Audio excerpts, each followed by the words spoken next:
जैव प्रक्रम चैप्टर 1 के लघु उत्तरीय प्रश्न जो है ना, इसमें हम लोग क्लियर करेंगे। ओके बच्चों, तो क्वेश्चन नंबर 1 कह रहा है कि जीवों के लिए पोषण क्यों आवश्यक है। तो जीवों के लिए पोषण क्यों आवश्यक है, जैसे गाड़ी के लिए पेट्रोल क्यों आवश्यक है, तो उसी प्रकार जीवों के लिए पोषण आवश्यक है। सीधी सी बात है, नो बकवास। तो इसको जो है ना आप लोग पढ़ लीजिएगा और इसको लिख सकते हैं। हम समझा दिए, समझने को बात समझ गए। तो देखो क्वेश्चन क्या कर रहा है और आंसर क्या कर रहा है। तो जीव में पोषण इसलिए अनिवार्य है ताकि जीवों का अनुरक्षण हो सके, क्योंकि जीवों की टूटी फूटी तथा कटी फूटी जो चीज़ें होती है, घावे होती है, उसकी मरम्मत के लिए किसका जरूरी होता है, ऊर्जा का जरूरत है।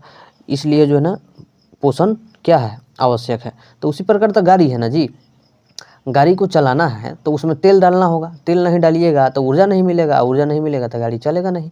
तो उसी प्रकार पोषण, यानी खाना नहीं खाइएगा तो पोषण नहीं मिलेगा, पोषण नहीं होगा तो ऊर्जा नहीं मिलेगा, ऊर्जा नहीं मिलेगा तो आपका जो टूटा फूटा चीज़ है, कटा फटा चीज़ है, उसका जो है ना पुनः निर्माण नहीं होगा। ओके, समझ गए क्यों जरूरी है, समझ गए।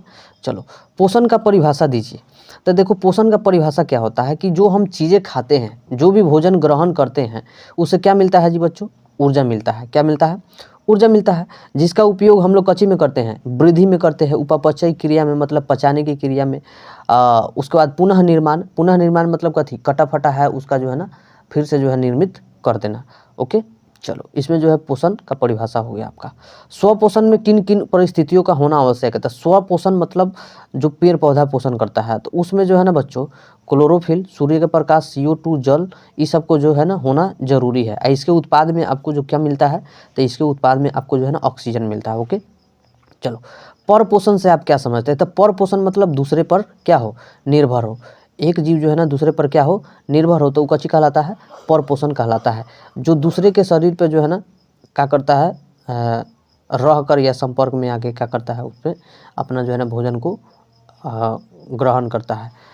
वो खुद से भोजन अपना नहीं बना पाता है, मतलब जैसे स्वपोषी करता है ना पेड़ पौधा, वो ऐसा बात इसमें है नहीं। बात समझ रहे हो, यानी ये जो है ना पोषण कैसा करता है, ये जो है ना खुद अपना भोजन नहीं बनाएगा, दूसरे जीवों से क्या कर देगा, ये अपना भोजन प्राप्त करेगा। ओके बच्चों चलो, मृत जीवी पोषण क्या होता है। तो मृत जीवी पोषण का मतलब हो जाए कि जो सड़े गले जंतुओं के शरीर पर या फिर उसके शरीर पर ही समझ लीजिए, मान लो कि कोई चीज़ें, पेड़ है, चाहे मान लो एक जीव है, ठीक, मान लो एक जीव है और एक मान लो सड़े गले पेड़ पौधा है, इस पे जो है ना कोई क्या करेगा, कोई जो है ना जीव क्या करेगा, जन्म ले लेगा। जैसे मान लो एक ऐसे एक देखे होगे गोबर छत्ता, गोबर छत्ता देखे हैं, ऐसे करके होता है, या फिर हम लोग सांप के छत्ता भी कहते हैं, ऐसे इस प्रकार के जंतु होता है।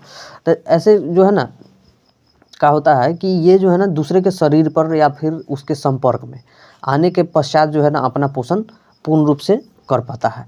जैसे में कवक देख लो, प्रोटोजोआ और बैक्टीरिया, बात समझ रहे हो, ये सब जो है ना मृतजीवी में आता है। ओके बच्चों चलो आगे देखते हैं, परजीवी पोषण क्या है। परजीवी मतलब पर मतलब दूसरा, बात समझ रहे हो, पर मतलब दूसरा, जीव, जीवी मतलब जीव, मतलब दूसरे जीव पर क्या हो, निर्भर होकर अपना पोषण करे, उसको क्या कहते हैं, पर पोषण कहते हैं। तो देखो क्वेश्चन का आंसर क्या कर रहा है, वैसा पोषण जिसमें जीव एक दूसरे के शरीर या संपर्क में अस्थायी रूप या अस्थायी रूप से उससे अपना भोजन प्राप्त करता है, उसे क्या कहते हैं, परजीवी पोषण। जैसे अमरबेल, गोलकृमि, हुकवर्म और टेपवर्म। तो अमरबेल, गोलकृमि, गोलकृमि क्या होता है, तो गोलकृमि आप लोग देखते हैं ऐसे ऐसे ऐसे ऐसे करके एक लाल कलर का जो होता है, रिंग कलर का, वो हो जाता है, ठीक है। चलो आगे देखते हैं, प्राणी संपोषण क्या है। तो प्राणी संपोषण, देखो प्राणी संपोषण में होता क्या है कि इसमें जीव जो है ना तरल या ठोस का, दो याद रखिएगा, एक तरल, एक तरल और दूसरा का ठोस। तो एक तरल रूप में एक ठोस रूप में। तो तरल और ठोस रूप में जो पोषण को क्या करता है, भोजन को ग्रहण करता है और पोषण प्राप्त करता है, उसे क्या कहते हैं हम लोग, प्राणी सम कहते हैं। बात समझ रहे हो, जैसे अमीबा, मनुष्य, मेढक, हम लोग भी जो है प्राणी सम में आते हैं। तो हम लोग पीते भी है और खाते भी है ना जी, पीते भी है और खाते भी है ना जी। चलो आगे देखो, प्रकाश संश्लेषण से आप क्या समझते हैं। तब पौधा जो भोजन बनाता है उसे प्रकाश संश्लेषण कहते हैं। तो ये तो 7वां 8वां का हो गया परिभाषा। लेकिन देखो पौधा जो है ना अपने भोजन में स्वयं बनाता है। सबसे पहले तो पौधा अपना भोजन क्या करता है, स्वयं बनाता है। तो पौधा अपने भोजन में सूर्य की प्रकाश, क्लोरोफिल की उपस्थिति और CO2 और H2O के जो है ना साथ मिलाकर वो जो है ना अपना प्रकाश संश्लेषण की प्रक्रिया को तय करता है, माने अपना भोजन बनाता है, जिस प्रक्रिया को हम लोग क्या कहते हैं, प्रकाश संश्लेषण। जैसे C6 हो सकता है, यानी CO2 ही मान लो, CO2 इसको संतुलित कीजिएगा तो हो जाएगा, इसमें कोई दिक्कत नहीं है ना। तो इसका समीकरण हो गया कार्बन डाइऑक्साइड, जल और सूर्य की प्रकाश और क्लोरोफिल। उसके बाद जो है ना आपको कार्बोहाइड्रेट के रूप में ग्लूकोज मिल रहा है, जल मिल रहा है और उत्पाद के रूप में आपको क्या मिल रहा है, O2 मिल रहा है, यानी ऑक्सीजन मिल रहा है। तो ये आपका उत्पाद हो गया। ओके बच्चों, तो ये हो गया आपका सूत्र। अच्छा एक बात और बताइए कि हम लोग को जो है ना, हम लोग भी शरीर में तो स्वपोषी, हम लोग भी तो ये हो सकता है, क्या बोलते हैं, हम लोग भी तो स्वपोषी हो सकते हैं, लेकिन हम लोग क्यों नहीं होते हैं। तो देखो बच्चों, हम लोग जो है ना, हम लोग के शरीर में क्लोरोप्लास्ट नहीं होता है, हम लोग के शरीर में क्लोरोफिल होता नहीं है, तो हम लोग के शरीर में कैसे होगा, नहीं हो सकता है। बात समझ रहे हो ना। हाँ चलो, हम लोग जो है ना बहुकोशिकीय में आते हैं, तो हम लोग के शरीर में ये चीज़ होगा नहीं, क्योंकि हम लोग के शरीर में क्लोरोफिल मेन जो है चीज़ होता है, क्लोरोफिल वो होता ही नहीं है। चलो अब देखो, पत्तियों के प्रकाश संश्लेषी अंग क्यों कहा जाता है। देखो प्रकाश संश्लेषी अंग इसलिए कहते हैं क्योंकि उसमें क्लोरोप्लास्ट होता है, और क्लोरोप्लास्ट से ही क्लोरोफिल का क्या होता है, उद्गम होता है। और क्लोरोफिल जो है ना प्रकाश संश्लेषण को क्या करता है, अवशोषित करता है, और यही जो है ना हाड़ा बनाने में जो है कार्य करता है ना। इसलिए इसको क्या कहते हैं, प्रकाश संश्लेषी अंग कहते हैं। पत्तियाँ में ही क्या होता है, छिद्र होता है। बात समझ रहे हो। चलो 10 नंबर क्वेश्चन देखो, भोजन का पाचन से आप क्या समझते हैं। तब भोजन के पाचन से हम लोग क्या समझते हैं कि वो जो है ना जटिल पदार्थों को क्या करता है, माने जटिल बड़े बड़े पदार्थों को, भोजन को क्या करता है, एंजाइम के माध्यम से, रासायनिक विधियों से क्या करता है, छोटे छोटे सरल पदार्थों में क्या करता है, तोड़ के अलग अलग कर देता है, विभक्त कर देता है। बात समझ रहे हो। और उससे हमको क्या मिलता है, ऊर्जा मिलता है, और वह ऊर्जा जो है ना क्या होता है, पाचन के द्वारा ही तो मिलता है, पचेगा तभी ना ऊर्जा मिलता है। ठीक है, तो ये जो है ना क्या हो गया, आपका पाचन हो गया। अब देखो आगे देखो, मनुष्य के मुख गुहा के कितनी जोड़ी है, लार ग्रंथि है, तो 3 जोड़ी है, याद रखिएगा 3 जोड़ी। तो एक जो है ना सब मैंडिबुलर हो जाएगा, एक जो है सब लिंगुअल हो जाएगा, अब पैरोटिड हो जाएगा। बात समझ रहे हो। ये 3 जोड़ी जो है ना आपका क्या हो गया, लार ग्रंथि हो गया, जो मुख गुहा में पाया जाता है। ओके बच्चों, 12 नंबर क्वेश्चन देखते हैं, मनुष्य के आमाशय में कितने भागों में बटा होता है। तो ये जो है ना 3 भाग में बटा होता है। एक जो होता है ना, एक होता है आपका ऊपर वाला भाग होता है ना आमाशय का, उसको कहते हैं कार्डियक, और ये मध्य वाला भाग होता है उसको कहते हैं पुंडलिक, और लास्ट वाला यानी पश्च भाग होता है उसको कहते हैं फाइलोरिक भाग। कथी कहते हैं, पाइलोरिक भाग। तो ये हो गया आपका पाइलोरिक, ये हो गया पुंडलिक, ये हो गया आपका कार्डियक। बात समझ रहे हो। ये टोटल हो गया आपका आमाशय। ओके बच्चों, चलो आगे देखते हैं क्वेश्चन। मनुष्य की छोटी आंत की लंबाई कितनी होती है और इसकी आंतों के 3 भागों का नाम लिखिए।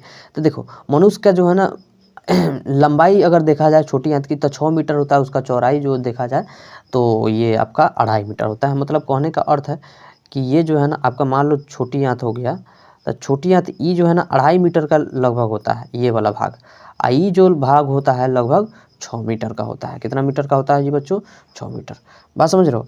हमारा पूरा जो है ना छोटी आंत और बड़ी आंत जो है ना पूरा आहार नाल की संग यदि लंबाई देखें तो 8 से कम 10 मीटर के बीच होता है, और जिसमें 6 मीटर का तो आपका ये छोटी आंत हो गया, तो 2-3 मीटर का ये क्या हो जाएगा, ये आपका बड़ी आंत वगैरह ये सब हो जाएगा। इसका जो है ना जैसे मान लो,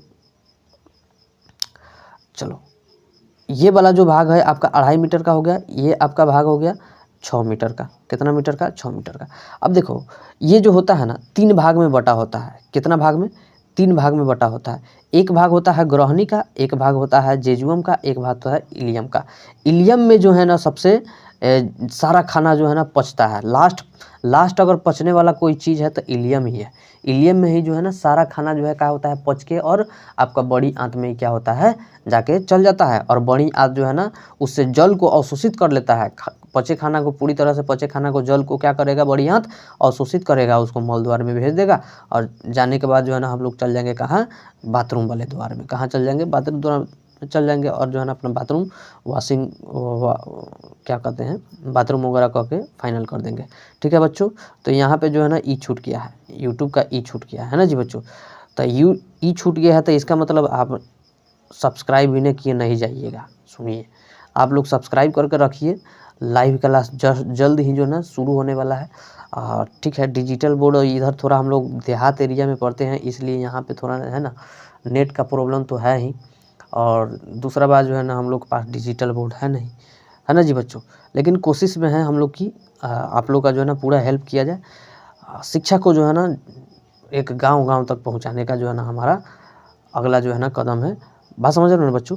चलो, तो आप लोग का क्या दायित्व बनता है कि हम जो है ना टॉपर बोर्ड ऑनलाइन क्लासेस को जो है ना ऑनलाइन कोचिंग को जो है ना क्या करें, हम सपोर्ट करें।